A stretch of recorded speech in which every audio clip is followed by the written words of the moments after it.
welcome to Namp Indoc. We'll go ahead and get you guys, we don't want to keep you here all day, but we do want to get you guys through the training. We're doing a baseline training to get everybody signed off in their assembly, yeah? All right, man, everybody awake? Yeah, if you're awake, stump your feet. There y'all sleep. Well, wake up, man. All right, so the purpose, the Namp directs maintenance policies, procedures, and responsibilities at all levels of maintenance throughout naval aviation. That brings us to our objective. The objective of the Namp is to achieve aviation material readiness and safety standards established by the Chief of Naval Operations and Commander Naval Air Forces with the Commandant Marine Corps, also known as the CNC. All right? All right, so Namp indoctrination training will be provided to all maintenance department personnel within their first 45 days to their first aviation command, right? Reasons why we're here, right? And the primary means to document the Namp indoctrination training is in aviation skills management, also known as ASM. Now, Namp indoctrination training, it may be taught by the applicable program manager, which you'll see throughout the training that everybody's here coming up doing different training, or by the QA monitor to an individual or in a group setting. So there, you don't necessarily have to be in this setting. You can be in a plethora of other settings to get the training required. We got? All right. All right, so refresher training is required for maintenance personnel when specifically directed by applicable NAMSOP or other naval directive, right? So everybody knows what NAMSOP is? NAMSOP? What does NAMSOP stand for?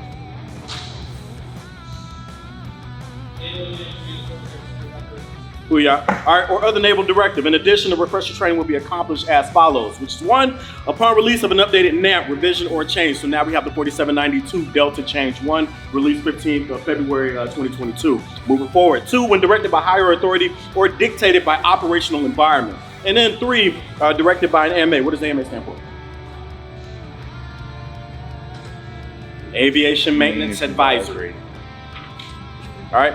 And then next, moving forward, we'll go ahead and start with the fuel surveillance program with 81 Zen. So for fuel surveillance, the program manager is Lieutenant Celo, monitor is 81 Fernandez, hence that's why I'm here presenting. So it's just gonna be a brief fireprint about it.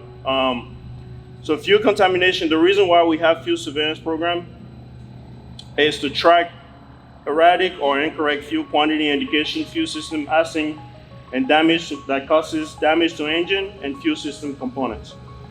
So the fuel sampling qual falls under that program. So samples are taken prior to each flight to verify the fuel is free of contaminants. The contaminants include condensation, particulates, and microbiological matters. Who can inspect fuel samples? So fuel samples can be inspected by aircrew, which doesn't apply to our platform. For us, it will be mainly shift supervisors, CDI, and CDQARs. Fuel samples are disposed properly in accordance with the command local hazmat procedure. And then lastly but not least, PPE requirement while handling fuel. You got splash-proof goggles, face shield, chemical resistant apron, and gloves. Morning, 81 Tabligin for any of you who have not met me. So I'll be going over the oil consumption program. So the program managers is Chief Arango and the monitor is 81 Fernandez. So the Navy participates in the JOAP. Does anybody know what JOAP is for the mechs or anybody else? So JOAP is the Joint Oil Analyst Program. So that's pretty much what they keep track for the oil consumption. Oil samples are taken from engines, gearboxes, and accessories at intervals established in TMS, MRCs, and MIMS. Laboratories analyze the oil samples to determine a lubricant's properties, suspended contaminants, and wear degree. Oil analyst results are retained for the life of the equipment. Trends are established which can be used to identify potential problems and help eliminate costly repairs. That's pretty much it. It's pretty much short and simple. If any of you who want to get more into the oil consumption program, you can just get with me after this and we'll go more into it. The ABO surveillance program is not applicable to Triton as we are a drone. All right, so I am your hydraulic contamination program manager, and my monitor is A1 Taylor. Same as fuel. There's gonna be sorts of like contaminants in there, whether it's particulates, metallics, non-metallics, water, all that kind of stuff. It's like the same as oil, where there's going to be different types of particulates in it, whether it's metallic, non-metallic, water, all that kind of stuff. We have a pods unit that can run through it and it picks out if there is any. We're pretty much the only rate here, other than like fully qualified QARs who need to pull a pod sample. If you have to for any reason, and you're trying to get your qual, we can run you through that in the shop. It's very easy. Do you guys know the maximum level for aircraft framers? 5. What about SE? Good job, guys. Same as every other type of hazmat, you're gonna need PPE when you're using it. Goggles, apron, gloves, that type of stuff. I am AM2 Sandifer. I am the Tire and Wheel Program Manager. My monitor is AM1 Taylor. Mishandling of tires and wheels can result in injury or death of personnel. Many accidents have been caused by failure to follow established tire and wheel maintenance procedures and safety precautions, usually due to inadequate training and supervision. Annually, we do a training. Anybody that has tire and wheel, the qual certification, and also for LSs for handling tires, going to and from AIMD or FRC. The Namp defines minimum training requirements for qualification. During the servicing of tires, all personnel not directly involved shall remain clear. Whenever we do maintenance, as far as removing the tire or servicing, there will be stanchions saying, do not come in this area, unqualified personnel. We will have safeties.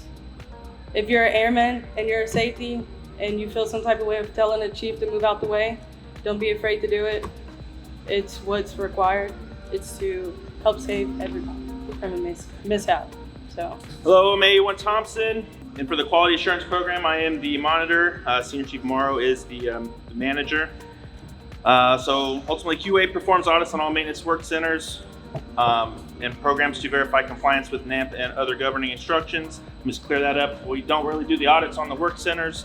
That's jointly done by the division officers and branch chiefs. QA does monitors on the programs we monitor as dictated by the 4790, and then program managers, they do their own audits. So there's 3 types of audits: your work center audits, your program manager audits, and QA monitor audits.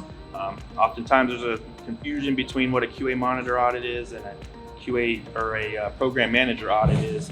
So there is a difference, and they're on their own timelines. So program manager audit, their timeline starts when they take over and 12 months annually. Thereafter, QA monitor's timeline is an enclosure in the MPP, and it's just same month every year and repeating on. QA, let's see. We use the CSEC. For you guys don't know, there is a new CSEC out. Second quarter is out and available, so program managers out there and division officers, branch chiefs can get their updated CSECs out. Discrepancies found during audits are to be corrected within 10 working days. Once those corrections are done, it comes to QA. We have 10 days additional to that to follow up. Any discrepancy that goes beyond 10 working days for correction will be tracked by QA and briefed monthly to the maintenance officer. And QA will retain audits for, it says 2 years here, but it's the previous 2. That's what we retain in QA's previous 2 audits. And that is all I have for the NAMP compliance and auditing program. So the purpose of the NAMDRIP program is to provide a means to report safety issues related to substandard workmanship, improper QA procedures, and deficiencies in material or publications. All hands are responsible for reporting to QA all deficiencies, defects, and discrepancies which could affect safety and operation. So again, safety is responsibility of everyone. Some examples of the reports we submit are HMRs, EIs, PQDRs, AIDRs, TPDRs, BTRs, and that is not broken tool report. That is a baseline trouble report in the AZ realm. So and then at the bottom of the slide, you can see what the timeline is for each of these reports. That is adhered to very strictly here. We have a tracker and we track all of those. So when it's very important that when it's identified, you can quickly identify, not that it's a discrepancy, but what type of discrepancy it is, because there is a timeline depending on the category and type of discrepancy you have. Those are all reported. And anyone know where we report this to? What's the website? CDIs and above should know this. JDRS. Raise your hand if you're a CDI or above. Keep your hand up if you also have a JDRS account. Oh, see, any hand that went down, you need to fix yourself. If you're a CDI, you need to have a JDRS account with drafter permissions to be able to draft it, any discrepancy report.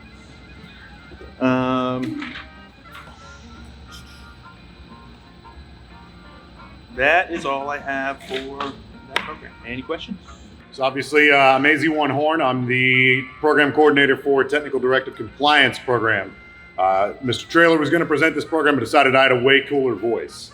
So let's kick this off. All right. So as I said, I'm the program coordinator for Technical Directive Program Compliance. Mr. Trailer is the program manager. NAVAIR issues TDs for inspecting or altering the configuration of aircraft, engines, systems, weapons, or equipment. As required, NAVAIR engineers will also issue verification, validation, or concurrent valvairs to be performed by an organic depot, contractor facility, or on occasion by an operational site with concurrence from ACC or TICOM. The 25 TAC 300 is a guiding instruction for creating, approving, and issuing TDs. This serves as the only authorized medium for directing the modification or the accomplishment of one-time inspections of aircraft and associated equipment.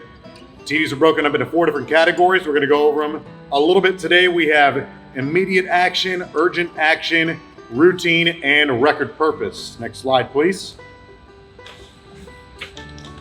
All right, immediate action. This is obviously the most urgent of all of the TD categories. It's assigned when unsafe conditions exist, if uncorrected, could result in fatal or serious injury to personnel or extensive damage to or destruction of valuable property. So I'm not going to go through and read this whole thing, but basically, immediate action TDs are the most extreme TDs. Like, they are the most urgent TDs. Basically, whenever an immediate action TD comes out, that piece of equipment or that aircraft or whatever it is that TD pertains to is immediately put in a down status, right? Until whatever it is that TD calls out is resolved. Next slide, please. Urgent action TDs. This is the next tier down of TDs. So urgent action category is assigned when factors of combat necessity, potential hazardous conditions which could result in personnel injury or damage to valuable property, or unacceptable reductions in operational readiness exist. Again, I'm not going to read through this whole thing, but with urgent TDs, again, very serious matter. They do come with a compliance timeline, whether that is driven by, before the next 100-hour inspection, for example, let's say, or before the next 25 flights, something to that extent. Whatever the case may be with an urgent TD, if you do not comply with that TD by the time that, whatever that TD says it's supposed to be done, or maybe it's a specific date, do no later than June 23rd, 2022, something like that. You can see on the TD itself, it has a compliance section. If that TD is not complied with by that specific timeline, that aircraft or piece of equipment is now down until that TD is complied with. Next slide, please. Routine action TDs are assigned whenever the urgency of the situation does not warrant assignment of immediate or urgent action categories, and the assignment of record purpose would be inappropriate. Governing factors include equipment or procedural deficiencies of a material, mechanical, operational or tactical nature, the uncorrected existence of which could constitute a hazard through prolonged use, have a negative effect on operational effectiveness or readiness, reduce tactical utility or supportability, or reduce operational service life. Next slide, please. And finally, record purpose TDs, which is assigned to formal change TDs to issue to document configuration changes that have been incorporated in all affected equipment by the change designer originator before the TD is issued. So obviously the two main ones that are going to be your most extreme are your urgent action TDs and immediate action TDs. They come out in the form of bulletins, which is more, it's like a one-time inspection type of thing, and formal changes, which is a configuration change. But next slide, please. So as far as how we end up getting TDs here, as you can see here, this is a screenshot from the NATEC website. The CTPL AT2 JOTA, she'll go through every week right there on NATEC where you see the TD weekly summaries. That is a list of TDs that every TD in the fleet that NATEC has published within the past week. And obviously you can see the little button right beneath that, TDs posted since last summary. She'll go through and look at every TD that comes out pretty much on a weekly basis, along with the ones that have come out since the last summary, and screen for any TDs that may apply to our type model series or our support equipment or anything like that. Any of those TDs that come out are then immediately routed to, actually next slide please. So this is an example of a TD weekly summary. You can see it kind of lists every TD that came out, what platform it applies to, and where you see LOM, like this one right here, it says LOM, O, I, and D. That's the level of maintenance that's complying with that TD. So JOTIS will go through every week, screen those TDs, see if she finds one that applies to our platform or our support equipment. And if she sees it, she'll actually go to that individual TD and then route that to QA to screen it, make sure that we do have the gear or the part that that specific TD applies to, right? And then that TD will then get routed through to us in maintenance control, particularly myself as a TDPC. We'll cut the math for it as necessary if the TD applies to us. Then it goes, it keeps routing through all the way up. But that, obviously, if you want to learn more about TDs, please feel free to come by, bug me out over in maintenance control. But for the time being, do we have any other questions? If not, that's all I've got for TDs. Hey, Juan Thompson here to present the FOD program. IT1 Fallborn is our monitor with Lieutenant Salo is the program manager. So FOD is any object, particle, substance, debris, or agent that is not where it's supposed to be and could create a hazard to aircraft, equipment, or personnel. Examples of FOD you can see there: tools, parts, loose hardware, safety wire, publications, PPE, rags, gloves, jewelry, personal belongings, jewelry, watches, rings, cell phones, and the list goes on and on. I won't read all of it.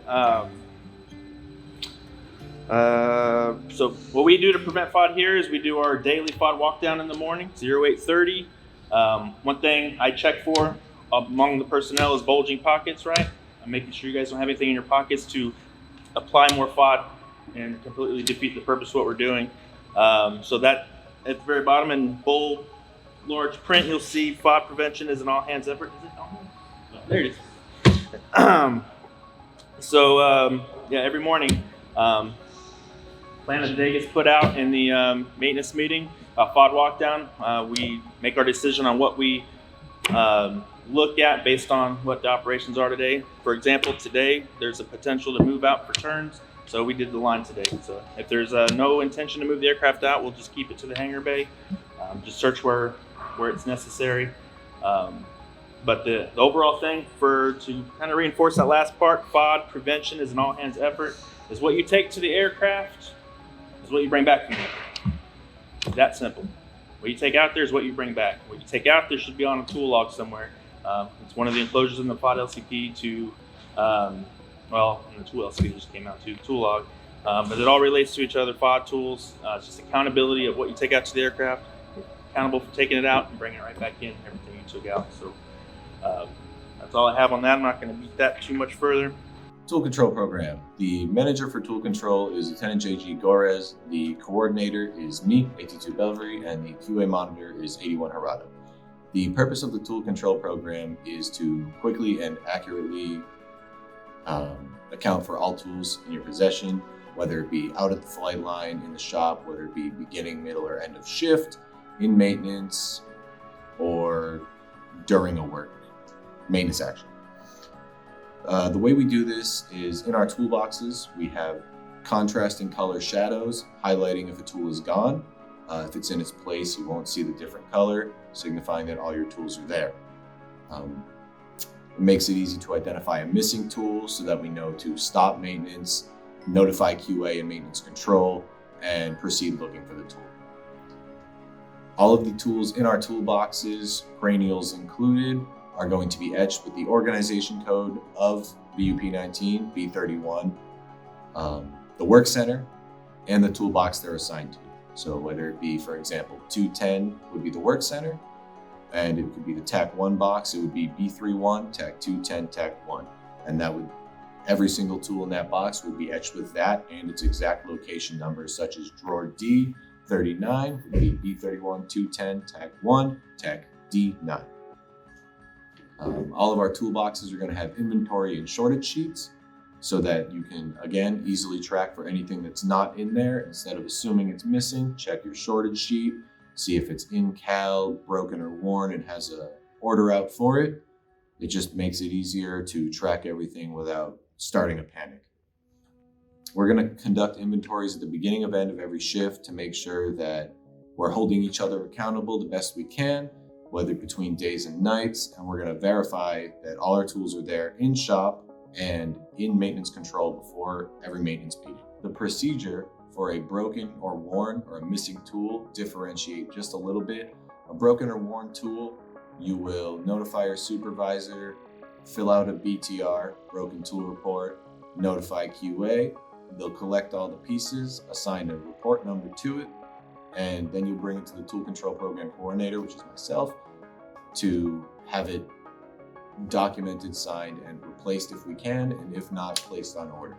For a missing tool, you'll notify your supervisor, search the immediate area for no more than a minute, get in contact with QA, notify maintenance control, and they will help you conduct a search and stop all maintenance actions so that we can look for the missing piece. If the missing piece is found, the missing tool report is signed or is routed to the MO to be signed and good to go. If the missing piece is not found, the missing tool report still goes up to the MO to be signed. The MO is the only person who can release an aircraft safe for flight after a missing tool report is completed. Kind of a highlight, finish things up, make sure you're checking your tools at the beginning of shift, while you're on the job, and at the end of shift, having your supervisor properly sign things in and out.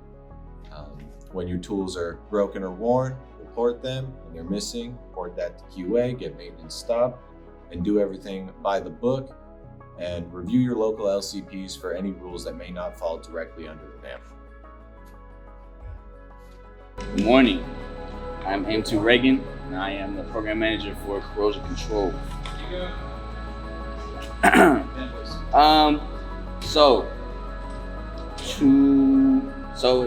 It's mostly the job of the airframers to train everybody in the command on identification and treatment of corrosion. Most of the time, if there's any corrosion on the aircraft, airframer is going to be the ones taking care of it, but it's all hands effort. So if you see any corrosion on the aircraft, make sure you come in, let the airframers know, and then we'll handle it. We got to make sure it's documented for trend analysis, things like areas of concern and focus area listing, like stuff like that.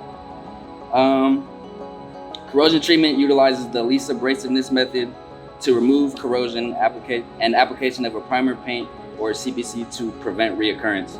So that's why basically on our bare metal maps, we have 28 days until the aircraft goes down completely, because we need to at least get some type of primer or paint on top of that bare metal. The purpose of paint is really just to prevent corrosion. There it goes, after 28 days. PPE requirements depend on the method of corrosion treatment and application of primers and paints. In most cases, a medical screening and wearing of a respirator is required. So like I said, most of the time we paint over bare metal. So in order to do that, we need to spray it. So we use respirators. So everybody that's paint qualified is res fit tested, and they have ISOs. That's pretty much it. All right, so plane captain. The program is still being established. Program manager is Lieutenant Celo. And basically plane captain, and if you don't know what it means in other platforms, right, P3s, Elos, whatever, we call it yellow shirt, right? So on our platform, it's kind of tricky, it's a little bit different. We have GMVOs and SVOs. So if the definition of a plane captain, if you transfer it to our platform, it's basically the SVO, right? So, but for us, the GMVO is also the plane captain. It also handles the aircraft. Responsibility includes performing daily. Next. All right, it's not on there, but I'll go through this. So responsibilities of a plane captain include performing daily and turnaround inspection, cleanliness and prevention of corrosion, servicing and upkeep, assisting the aircrew with pre-flight, and assist in the performance of major maintenance. So I got it. Egress and Explosive Systems Checkout Program is not applicable to Triton at this time. SC operator training and licensing, SC support equipment. Getting into this program, program manager is the aviation maintenance officer, Lieutenant Trinidad. All right. So the purpose: to prevent ground mishaps through proper training, operation, and licensing of support equipment operators. All right. Trainees complete phase 1 training on NKO or FRC. Phase 2 training must be completed in direct supervision of a licensed operator. All right.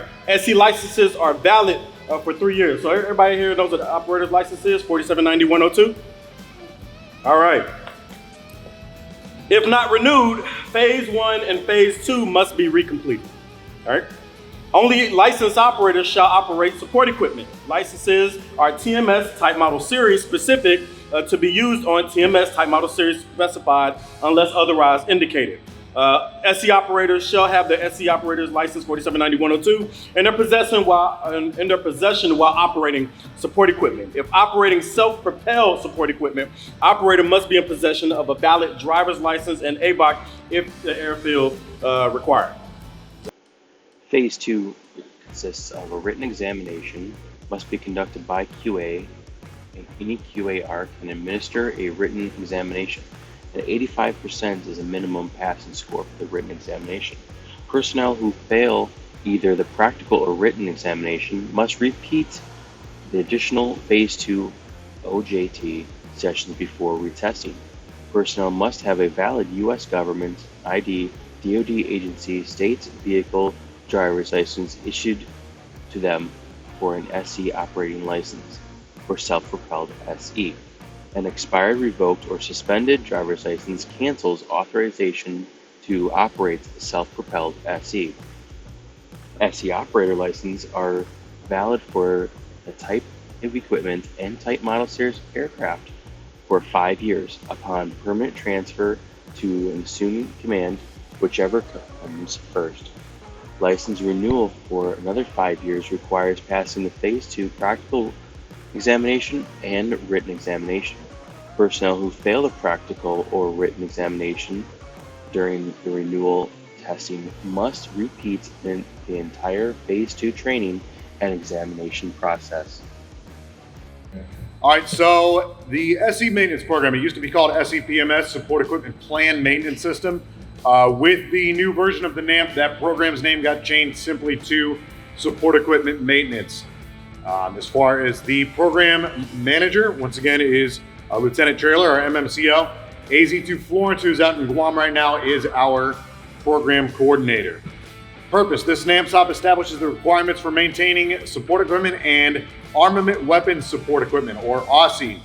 Periodic maintenance includes cleaning, preservation, corrosion treatment. Inspections include acceptance and transfer, periodic inspections, pre-operational inspections, and once again, preservation. Can anybody tell me how many levels of preservation there are? 3? How long is a level 1 pres good for? Say again? 30 days? 30 days, is that right? What about level 2? And level 3? Okay. So I believe level 2 is actually good for up to a year, and level 1 is actually good for up to 180 days. I'm pretty sure about that. All right, moving on. Next slide, please.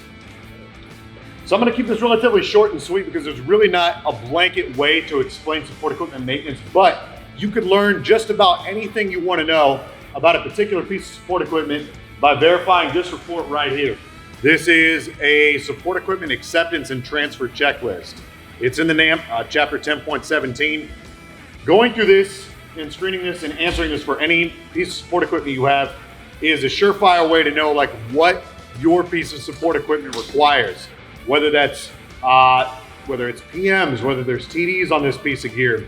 As you can see, it has a whole routing chain and whatnot. Starts out with our SE asset Imrl manager, AT2 O'Connor. Goes to MetCal, then to QA to screen for, again, any maintenance publications that apply to that. It's a similar place I'd shown you that screenshot earlier from NATEC. There's another menu in there called part number cross-reference, where the maintainers, or excuse me, when QA goes through, and they will actually type in the part number of this piece of gear to find out what, if any, maintenance publications there are or technical directives that apply to this piece of gear. And as you can see, if you keep following down the list here, it'll come here to maintenance control, where the acceptance inspection or transfer inspection, depending on which one you're doing, where that map is cut, the AZs will go through and do a TD verification on it, add it to UMA on the eye level side of the house. They'll add it to OIMA, and they'll screen the record to make sure it's good to go for acceptance or for transfer. Next slide, please. And as you can see here on the third page of that acceptance or transfer checklist, it pretty much goes through step by step exactly what the work center has to do as far as their part in accepting or transferring that piece of gear. The reason why I bring this form up so much is because, again, anything that you could possibly want to know about your piece of support equipment, you could find simply by going through and doing an honest look of an acceptance or transfer checklist, just screening for pretty much anything you want to know on that piece of gear. But if you want to know more specific to the support equipment maintenance program, again, I'm over in maintenance control. Any one of us AZs would be happy to help you learn more about that. But for now, that's all I've got. Good afternoon. My name is AT2 O'Connor. I am the MetCal manager, and my monitor is A1 Thompson in QA. All right, so the purpose of calibration is to maintain support equipment, test measure, and diagnostic equipment, or TMDE. If you guys ever do a CSEC, you'll see TMDE on there. That's what that stands for. Torque wrenches, micrometers, scales, the list goes on. These items are calibrated to ensure their accuracy over time. Things degrade, things break, people drop things get broken. That's how it works. That's why we have cycles on these things. When they go in, sometimes you'll get stuff that gets rejected from Cal. That item is going to be replaced with a brand new asset, and it's going to be put back on a new Cal cycle. Scales, huge thing at this command. People throwing these things down on the ground. That is a reason to turn that back in for Cal. Doesn't matter how heavy duty, tough they look, there's a calibrated asset. You got to be careful with it. That goes for anything. If you drop a Herbie, little torque adapter when you're out on the aircraft, that asset's probably not good anymore. Probably wouldn't trust that torque. This is all managed by a multitude of different instructions, stuff that goes way into the eye-level AT side of things, but most of the info that you need is in the Namp. Chapter 10, I believe it's 0.18.3, yeah, 10.8.3. So, big things to look for in your work centers. When you're going through your toolbox and you check out a tool, check that cal date. If you guys are doing nothing or getting ready for a deployment, it's where we start going through a scrub process, going through our work centers, figuring out things that we need to make the aircraft operate, that we need to get calibrated or reset on cycle. It's called playing the cycle game, right? So let's say I have 3 aircraft scales. One of those scales goes out in May, but we need them from June through October. Hopefully I have another set of scales that is good during that cycle, right? So this is where we have to start managing it in our work centers, paying attention to cal dates, cal cycles, all that thing. If you guys need training on 350s or where to find this info, please come get with me. Be more than happy to give you guys that information. And just know, when we are working in an operational standpoint, we're dealing with an entity that is much higher than just naval aviation, right? Calibration is used everywhere. So we're not special, right? There's this thing called an extension. We're never gonna get that. The amount of paperwork that goes into getting something extended for its cal cycle is insane, and it will probably not match up in the time frame that you need it. So it's everybody's job to stay on top of this. All right, this goes with Imrl, this goes with tools, everything. There's 2 important forms for each work center. It's your 350 and your 802. You get those every month from the Cal lab. 350 is everything that we have. It has all of its information, cal cycle, recall date, the date it was last serviced, everything you need to know on there, plus some info you probably don't. The 802 is a smaller version of that, and that is the information of what you need when you are about to turn things in. It's usually about a quarter. Every time you get issued one, it goes about 3 months out for everything that you need to get turned in. They made it pretty simple for you if you're wondering if something in your work center needs to go in and you can't read a cal sticker. Now there's 3 major things everybody needs to realize. If you have a calibrated item, you cannot read that sticker, that item is not calibrated anymore. And you cannot just go get a new sticker. That item has to get inducted into cal and the cycle has to be reset. So with that being said, if you have a sticker that looks like it's starting to get degraded, throw a piece of tape over it. Make sure that it stays good, because if you don't have that, it's not usable. 2, if you guys drop something and it's like a digital protractor, I know the airframers use that, the Herbies for the aircraft, don't use that calibrated asset anymore. As a CDI, especially if you see that, you should definitely not use that. And then number 3, if you have a question, please ask. All right, calibration is kind of tricky, but it's pretty simple once you get into it. If you're confused or you think that something looks wrong, just ask a question. Don't hide it, make it well known. That's all I got. Thank you. All right, good morning. I'm Namp Pelfrey. I am the current HMC&M program supervisor. The program manager is Lieutenant J.G. Gores, and our QA monitor is AM1 Taylor. So the purpose of HMC&M program is to ensure safe use and disposal of hazmat. We ensure safe use in many different ways. The primary document that you will be tasked with learning and understanding whenever you go to use any type of hazardous material is going to be your safety data sheet.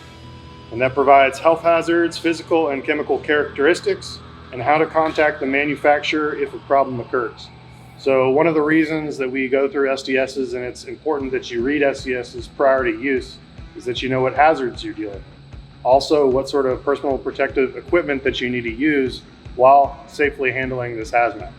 This is all to keep y'all maintainers safe when using these different types of hazardous material, because there's a lot of dangers, seen or unseen, that go into handling hazmat, dealing with aircraft maintenance. So prior to the issue of hazmat, personnel shall understand the proper use, precautions, and disposal of the material being issued. Before each use, you're required to review the SDS, determine the appropriate amount that will be needed, determine required PPE and comply with the PPE while you're using that, and know the location of the nearest eye wash station, shower station, and spill kits.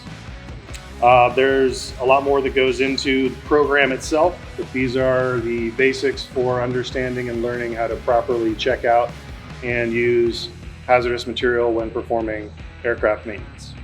Does anybody have any questions? Yes, sir. If I'm a new sailor here, where are the SDSs located? Good question. So our safety data sheets are all going to be located for all the inventory that we have on hand in the tool room. There is a where your tool checkout sheet is, and also your hazardous material checkout sheet is. There is a binder that has all the safety data sheets. Any other questions? The individual component repair list program is an I-level program, not required at O-level here at Triton. And I'm AT2 Stevenson. I'm the ESD EMI program manager. The monitor on the MMP says 18-1 settle, but It's going to be turned over to AT1 Riordan. He's out in Guam. The purpose for EMI ESD is to protect aircraft avionics from EMI ESD. What EMI is electrical or electronic disturbance, phenomenon, signal, or emission, which causes undesirable responses, malfunctions, or performance degradation. Aircraft are designed to prevent EMI through the use of bonding, grounding, shielding, filtering, and component placement. So examples of EMI, I'm sure everyone has experienced this. Just driving around in your car, you have a radio station playing, and you hear a different broadcast station playing on that same channel. That's an example of EMI. On an extreme level, a nuclear bomb goes off and it just destroys comms throughout a wide radius. On our aircraft, we have lots of wires, as you can see, opening up panels. The majority of it is protected through shielding. The shielding protects from EMI, from interference. ESD, that what us as sailors, we can prevent. It is the transfer of an electrostatic charge between two objects. The way that we can control ESD is using ESD tape, the finger cots, aka the condoms, having the components on an ESD mat. And speaking with mats, we have two in the command. One being in the AT shop and one being in the AEs. ATs, AEs, and LSs will mainly use ESD mats to protect components from ESD. We also use the mats for if we're taking out components from the aircraft, taping up the connections, making sure it's ESD safe. Everyone generates ESD, static electricity. So it's like rub your boots on the deck and touch an electronic component. There's a possibility of the component to be defective. And that is all I have for ESD. The 2M program is also an I-level program and not required here at O-level at Triton. The same goes for Gas Turbine Engine Test System and Global Test Facility Operating Training and Certification Program. It's A1 Thompson again, here to present Support Equipment Misuse and Abuse Program. The purpose is to ensure the operation of support equipment, the safe operation of support equipment. Misuse, abuse of support equipment is serious and can result in loss of life, injury to personnel, damage to support equipment and or aircraft, loss of a license, and an NJP. Anyone witnessing SE misuse and abuse shall prepare and forward an SE misuse and report, the 4790/108. All the other slides are not. Pretty much what it comes down to is any examples of SE misuse and abuse can include not performing a pre-op before using it. It can be performing an improper pre-op or an abbreviated pre-op on the gear before using it, or knowing that a piece of gear is broken and still deciding you're going to use it because that's all you have. And the last one, which is the important one, is if you observe somebody misuse and abusing and you don't report it, that is also a misuse and abuse on yourself. So pre-ops typically are done at the beginning of the day and or before each use. Just keep that in mind. If you have support equipment in your shop, just know that it probably is going to require a pre-op on a daily basis. And if you question at all at any time that you're using support equipment on the aircraft, question the pre-ops. Was the pre-ops done today? It was done today, but is it a before each use kind of a pre-op? So make sure your pre-ops are getting done when they should be, and everything will be just fine. That's all I have. My name is AM2 Reagan. I'm the program manager for EREC. So EREC is utilized after aircraft mishaps or accidents involving exposure to vast amounts of salt water or fire extinguishing agents. Procedures are used to prevent additional damage and recover high value items that can be returned to the supply system. So each work center has their own priority removal list. So if the aircraft was to crash, each work center, it's in my EREC binder. Everybody has like certain components that need to be removed before anything else. And that's pretty much what that's talking about. Procedures can be found in Navigator 01, TAC 1 Alpha, TAC 509, TAC 2, Chapter 9.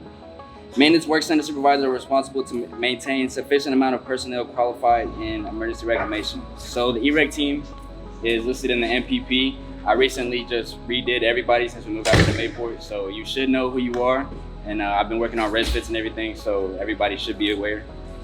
Emergency reclamation personnel shall receive a medical surveillance screening and a fit test for respirators. So once again, that fit test is important, especially because if you were here when 461 crashed, because of the composite materials, we have to be out there in bunny suits and we have to be in respirators. So you have to make sure you have a good seal and that your respirator is actually fitting properly. And that's pretty much it. Thank you. Next program we're going to cover is the maintenance department and division safety. So the program manager is Senior Chief Morrow, your QAS, and the monitor is AU1 Gordon.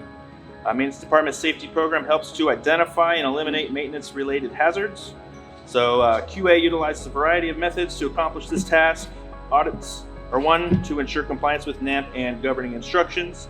Safety inspections of workspaces are conducted during work center audits. Random spot checks. See us walking around with the clipboard, we're probably spot checking something. Random spot checks to ensure personnel are properly trained, following procedures, and utilizing PPE, and collecting maintenance and material data to support Navy safe support. Losing my words here. Collecting maintenance and material data to support safety, mishap, hazard investigations. Safety again is an all-hands effort. That's all for that. Aircraft Confined Space program. This doesn't exist yet. It's currently in the work to be an actual program on our platform. So basically what it is anytime you hear, oh, we're gonna defuel the aircraft and mechs are gonna perform maintenance in the tank, or anything about performing maintenance in the tank and we gotta defuel. If you hear about that, that's what Aircraft Confined Space is. So Aircraft Confined Space, the purpose of it is, the objective of ACSP is to verify a safe working environment when working on aircraft fuel cells and tanks. All level activities will have either a standing MOA or a standing ACSP. So it's basically to make sure that space that we're about to work in or about to enter is safe for maintenance. And there's a bunch of procedure that goes into that. So this is how it goes. So if we have to work on the fuel cell, we got to defuel, we got to pencil drain. Right after pencil draining, if there's a little bit of puddle or fuel left in the corners of the tank, we got to depuddle. And then after that, we have some called entry authority. And that person is solely responsible for checking the gas in that fuel cell and making sure that it is safe before anybody can go in and perform maintenance. So that's testing and issuing the permit of entrance, and then the repair, final check, enclosure.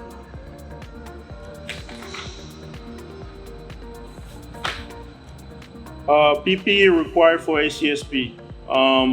There's a whole full gear that usually on different platforms, usually is mechs that take care of it. Sometimes it's airframes, so it depends on the platform and that squadron. But most of the time it is mechs that keeps those PPE with them. So it's pretty much clean cotton coveralls, cotton socks, cotton cap, anything cotton, cotton rubber gloves, safety goggles, and of course the most important thing is respirator. So if you are entry an observant or a supervisor or entry authority, you need to make sure your respirator is good to go. So that ties into that program. So the personnel involved is maintenance control, entry authority, work center supervisor, entry supervisor, authorized entrant, safety observer, backup safety observer, and fire watch. The reason why you have so many observers is in case somebody is working in the tank and that person somehow put in the respirator the wrong way and passes out. You have a safety observer there to grab them. If that safety observer somehow gets in the tank without a respirator and pass out too, you have a backup safety observer. And the last person is the fire watch. I'm not gonna go in detail in all of this, but pretty much maintenance control role is to make sure that there is a safety placard posted. If anything like that is gonna be performed on the aircraft, that means there's not gonna be any work being done as far as putting power on the aircraft or anything like that. So you're gonna have a no power placard. So maintenance control's got to make sure that's set up. And then entry authority, we already talked about it. They make sure the cell is safe before anybody can get in there. Entry supervisor, direct supervisory responsibility over the area in which cell maintenance is conducted. So the entry supervisor makes sure every process is followed.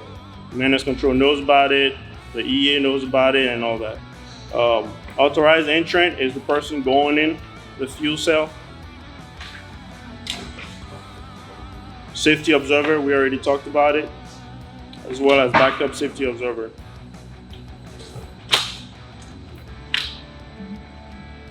All right, so last but not least, airframe supervisors.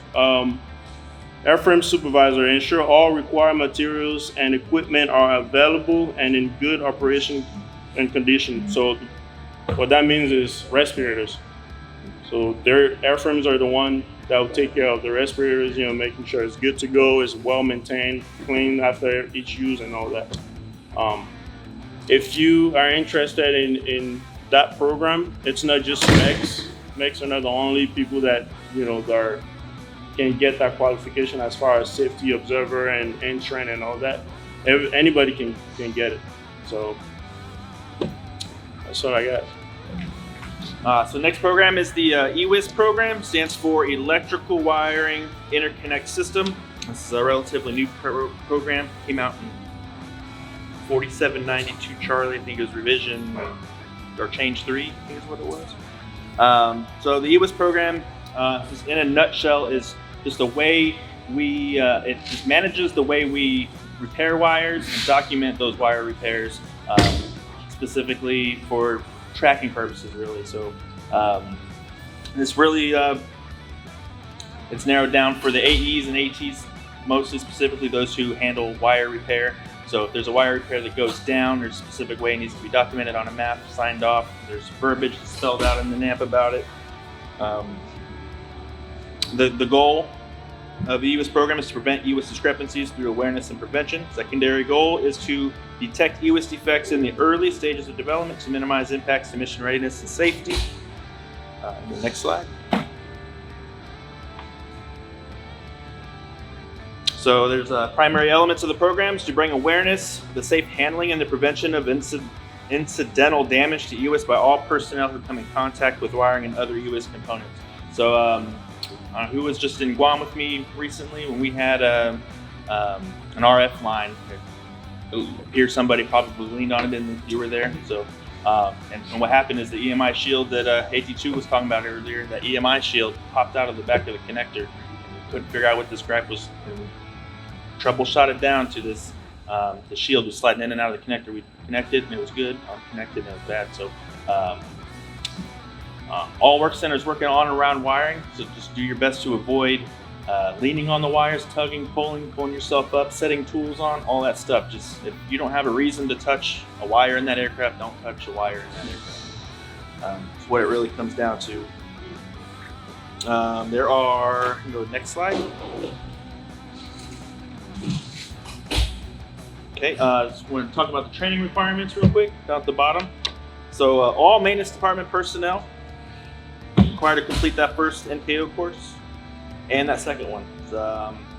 First one is the WRA and then the FBO fiber optic one. Those are annual requirements for completion. So be standing by for a hit list to be coming out about that to get everybody swept up into those NKO courses. And then for those required, the 210, 220, 290 personnel who actually perform wire repair, there is an EWIS OJT that you are required to complete. That is not an annual thing, just basic qualification. And then any work center supervisor or above in 210, 220, or 290 are required to have JSWAG accounts. So anybody here who does not know what that is or doesn't have one, come talk to me. We'll get you set up. And that's really it. That's all I got for that.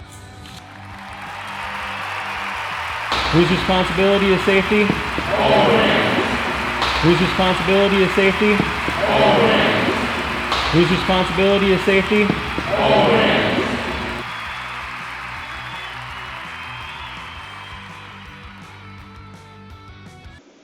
The following presentation is on Imrl for E6 and above. It is not required for all hands, but I do invite all hands to watch because it is a great informational tool if you ever are becoming an Imrl PO for your shop, a supervisor, or plan to be E6 and above. So please sit back and enjoy and learn some stuff about Imrl.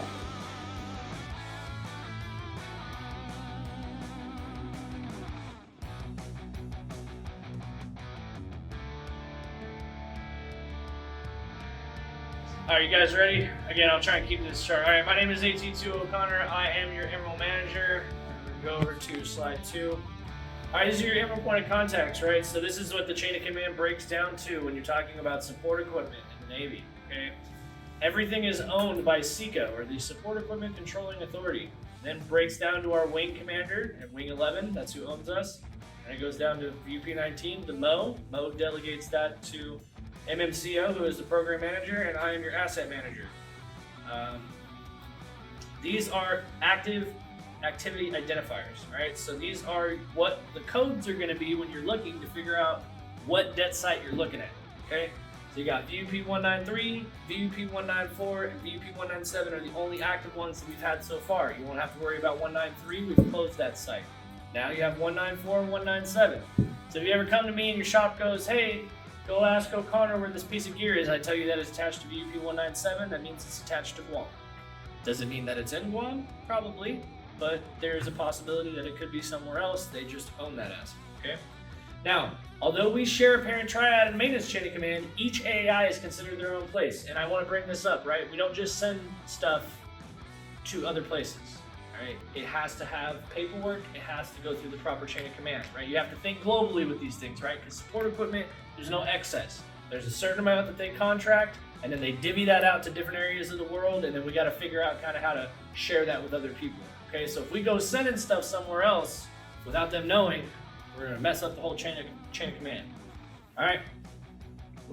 We can track assets for SRP via our own means because they are not official det sites, right? So like Iwakuni right now, Guam is handling the supply of that for Imrl and all the SC related to that, so they don't have to do any official paperwork, but we still need to keep track of the assets that are there. All right.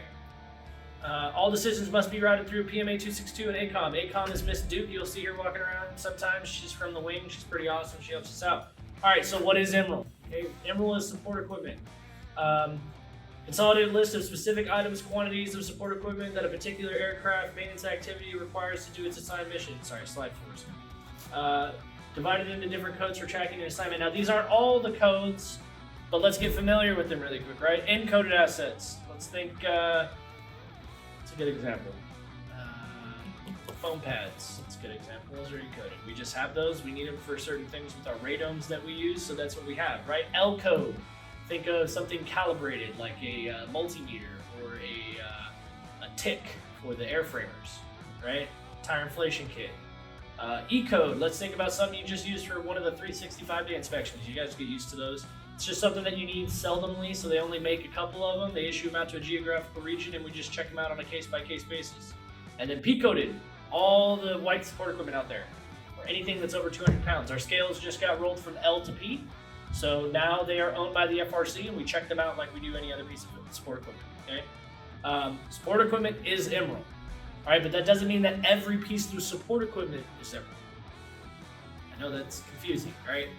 Some of the assets that are support equipment are designated AIR, or Aircraft Inventory Record. It is important to the aircraft and it travels with the aircraft, so therefore it's considered as part of the aircraft. Does that make sense? Now the Betty cables, that's something that we are trying to roll from being in the Imrl to being in the air, because they're very vital to mission capability and what we need to do, and they break all the frickin' time. So if we wanted to add them to the air, it'd be easier. That is done through something called the IRR. Okay, the IRR is an Imrl revision request. You guys don't have to do that, but if you guys see an issue with the piece of gear, right, you guys are new.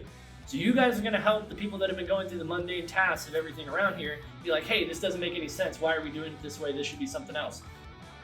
You've already had like 18 things that you've called out here at this command, but it makes sense because there's a lot of things at Triton that are a little bit different, right? Now, a lot of the times it can be explained away and there's certain reasons why they are that they are, but bring up the issues that you guys have. Maybe we can get something going for them, okay? Imrl chain of command, very easy. PMA 262, these guys are up at the Pentagon level. They handle everything for our area as a TICOM, all right? PMA 260 also works with us because we're operational and pre-operational at the same time, right? We have two heads that own all of our stuff. That goes down to the wing. Wing is in command of the squadron. That make sense to you guys? Right? That's where all of the directives of what we're getting and what we're sending out comes from. And it goes back up the same way as well. Now you got these guys out here called Lakehurst, right? Because we are pre-operational as well as operational, we're getting outfitted with a lot of new things, right? We're getting IFC4 coming in, right? And this is the reason why I wanted to call you guys all in. With the stand-up of IFC4, because we have two heads, sometimes they don't talk to each other, right? And with that being said, when they're trying to just stand up the squadron for the IFC4 needs, they're gonna be sending us a lot of gear. It's probably not gonna be tracked properly. So if you see something that looks like Imrl, and it's not on a quarterly report, no one's tracking it as such, you don't see it on any reports like that, report that to your Imrl PO. Get that pushed up. Hey man, this looks like Imrl, we're not tracking it. Let's get that notified, okay? Slide 6, sir. Imrl chain of command at the I level, right? So we work with I level facilities. You guys familiar with the 3 levels of maintenance? You guys just went through A school, you guys know what that is? O, I, and D. Okay, so O level is us, I level is the guys who manage our L, E, and P coded assets. Okay? So similar to our chain of command, but it's responsible for filling our deficits and managing the inventory of the squadron when it comes to calibration and everything. Okay? So this is super important. I level is completely different, but they help fix what we need. Okay, they're responsible for filling those needs. If they don't have something available for us, they meet that requirement, not us. Okay, unless MMCO directs you to go somewhere to find something, it is the I level's responsibility to find that deficit for us if it's L, E, or P coded assets. Okay, something that happened at Triton. I want to educate everyone so they know that is not this person's responsibility to go look for a new aircom card. It's not your job. That is the I level's job. Don't get tricked into doing it unless it comes straight from MMCO. It happens sometimes. People want to get things done, but you can really burn bridges when you do that because you're going to make a lot of people over there mad because that's their job to do. All right, Imrl is ATAF. Everyone knows ATAF means, right? All tools accounted for. Okay, Imrl is ATAF by your quarterlies and your wall-to-wall reports. Sub-custody reports are issued by the I level. Point of contact is myself and MMCO. I actually have sub-custody reports out right now, and that is a list of all the L and E coded assets that are checked out to us. And so we take that list and we consolidate it. We make sure that the custody codes or the status codes are correct. We make sure that the location is correct, and we make sure that we actually still have that gear and it's not turned back in. Okay, does that make sense? And these are quarterly.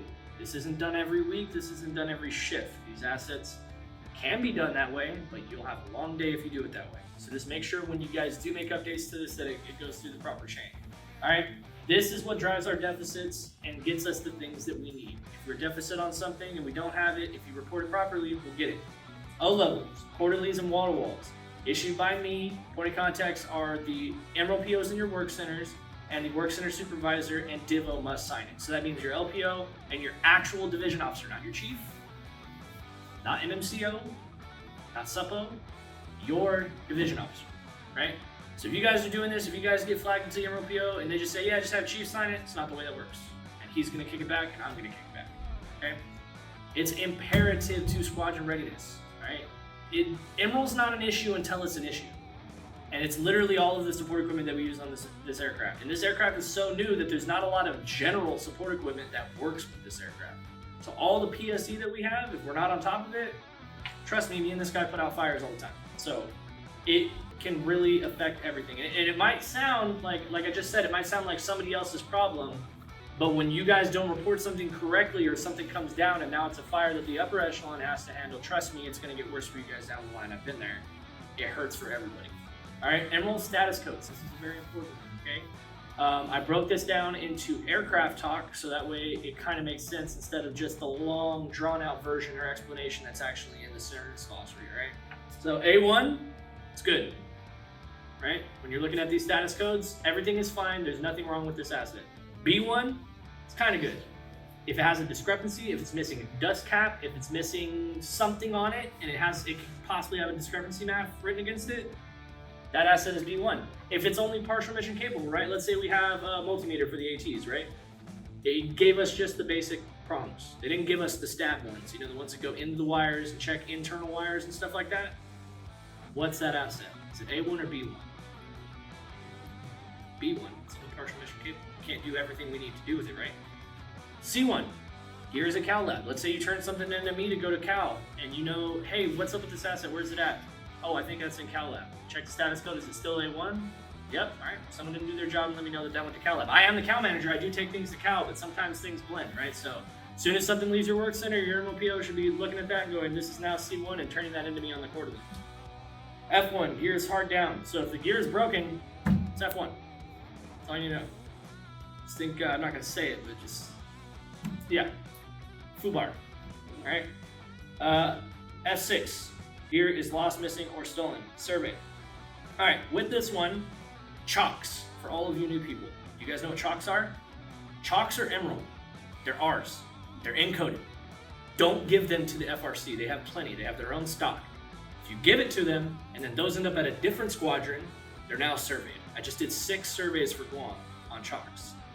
And if it happens multiple times with the same multiple person, the officers can assign you financially liable for those assets, and Navy money is done because it doesn't make any sense. Can anyone tell me how much a pair of chocks is? Thousands of dollars. It's like $444 for one pair of chocks. So just keep that in mind, okay? And when you're talking about other assets, it goes even higher. Right now, I am accounting for $11.3 million worth of Imrl equipment for this squadron, and that's just one AAI. So times that by 2, and then if we get Bahrain stood up soon, times that by 3, okay? So just think about that. Navy money is high. You can be held financially responsible for it. If you are the person that's in charge, obviously, if you're the lowest round, total ball probably won't be. All right, Imrl transfer and acceptances. Anytime we get something, it needs transfer acceptance inspection. Anytime we transfer something out, it needs a transfer inspection. Okay, we have to look at this asset and say what we are receiving is good or what we are giving to someone is good. If it's missing things, it needs to be notified. It needs to be a map with it. It needs to be discrepancies or parts on order, etc. All right. It's issued by TRAL or Transfer Authority. I'm not going to go too much into this because it doesn't really relate to you guys. But when you guys are working on these assets, you have to understand that if someone tells you, "Hey, go take that piece of gear to the warehouse. It's leaving," you're like, "Did we do a transfer on it?" If they say no, start raising questions. Start raising flags. It starts from the bottom up, right? All right, Imrl's success can make you realize it's not there and working, but its failure can be mission flatline. This happens all the time. If a petty cable goes down, guess what? Plane doesn't fly. All right, that's Imrl, okay? Constant communication is key. SE acquisition and repair can take weeks or months to fix, all right? These lift fixture adapters for the ATs. This isn't on anybody. We've been waiting on funding from the wing, but it's taken 5 months to get funding to get those to depot. We realized that those assets were not good 5 months ago, and we're just now getting it fixed through the proper channels. Okay, so if you see something messed up, just say it. Just be like, "Hey man, this gear is messed up. Bring it up to a CDI. Have that CDI send me an email so we can get this stuff fixed." All right, lessons learned. This is important. Improper reporting has caused backup and maintenance and SRP functionality. AIMD Guam's failure to report the SARSAT beacon test set as C1 in time for us to plan our 365-day round. There's an asset called the SARSAT beacon test set. It is owned by the AIMDs. That's the eye-level facility, right?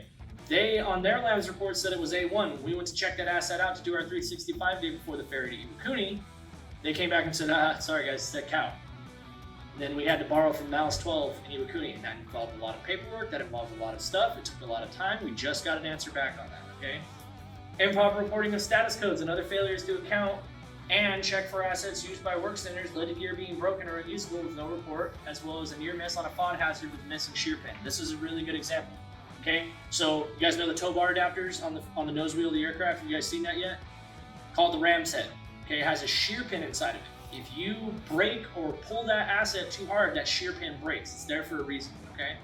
Now, if you're on a move crew and that asset breaks, that's Imrl. It's not a tool, so you don't do a broken tool report, but you have to go in there, you have to order a new shear pin, you have to go through the supply system and fix that asset. What we used to do is we would stop the evolution in its entirety until we got a new shear pin in that asset. We wouldn't just grab a new asset, but what people were doing here was they were going into the tool room, putting the broken one in there, not saying anything to anybody, grabbing the good one and running back out to the aircraft. Because there's no QA oversight on that, right? So they were like, oh, no one's gonna know, I don't wanna deal with this. Guess what ended up happening? When I went through and I had to transfer one of these pieces of gear out, I was like, hey man, go grab that off the aircraft and swap it out with this one. My buddy Ramen was like, hey, this doesn't have a shear pin in it. And I go, oh crap, well let's see how many other ones. There are 3 in there, broken shear pins. 3. And they've just been sitting there. FOD. Go in the aircraft, can end up in the aircraft.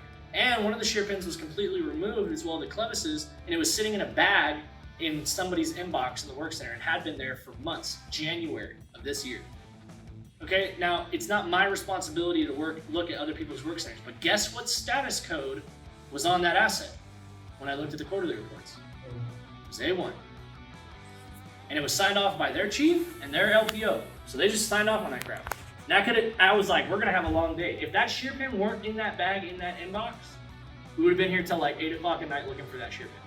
And we've had plenty of flights, we've had plenty of things out on the flight line, everything like that. So it's not a tool, so it doesn't get ATAP'd every day, but it's used on the aircraft. You guys kind of see where this is coming from? If something happens, tell somebody. If you're out on the move, I know it sounds dumb. Yeah, we can't deal with it right now. I don't have the time to deal with it, but this is broken. Try and get someone to help you out with it. Don't just go in there and do some shady stuff. Gear being transferred outside of activity between debt sites with no paperwork, leading to inaccurate reporting and mission capability. Betty cables. You're gonna hear Betty cables a million times while you're at this command. There's very few of them, and you can't use the aircraft unless we have them. They're like the umbilical cord for the aircraft, okay? Somebody, not gonna name names, decided to send a Betty cord and a Betty set to Iwakuni without any authorization in the fob when we sent it out there. I'm not gonna name names, but that's not okay. You don't do that. So if someone were to just come to you and be like, hey, that Betty set and everything, put that in there. Like, doing a transfer on that? Because you know where it's going, right? You guys are out there on a working party, let's say, chief comes up to you and goes, hey, put that Betty set in there. Be like, we do a transfer on that asset? Have we done anything? I don't remember doing it. 210 owns the Betty sets, right? So you guys got that. Like, do we do anything with this before we're just gonna throw this in here? I don't remember doing a transfer map with any of the CDIs. I don't remember hearing anything. Ask the question, hit somebody up. It never hurts to ask. It's cool that somebody gave you direction, but it never hurts to ask the question to verify that you're getting the proper direction on what you need to do, okay? You're not being recognized as Imrl before being shipped and handled for a mission leading to a false F6 status. We had to share a bunch of stuff, and a lot of people were like, I didn't realize that was Imrl. All right, there's these little barcodes on there that say U.S. government property. That's like the best identifier. But there's a lot of stuff that looks similar, and it's very understandable to not know what Imrl is. So again, before you do something with a piece of support equipment that someone's asking you to do, ask yourself, is this Imrl? If I can't find it on my LAMS report, it's probably not, but ask the question anyway, never hurts. All right, go to your MLPOs. Your MLPOs will come to me. Make sure your CDIs know that you guys are trying to do this stuff. Does this kind of make any sense? All right, this is the end of it. That's all I have, but I'm serious. Like, we're very expat here, and you're gonna be transitioning out. You might not see her for 3 years, she might not see you for 2 years because you guys are on different debt cycles, and there's a bunch of stuff going on, and there's schooling and training debts and all this stuff everywhere, okay? So this is where we kind of have to help each other out. We all have to talk to each other, you all just have to ask questions. Again, this can literally flatline mission capability if we do this the wrong way. And we don't have a lot of it. So please just ask questions and communicate. Thank you, appreciate it.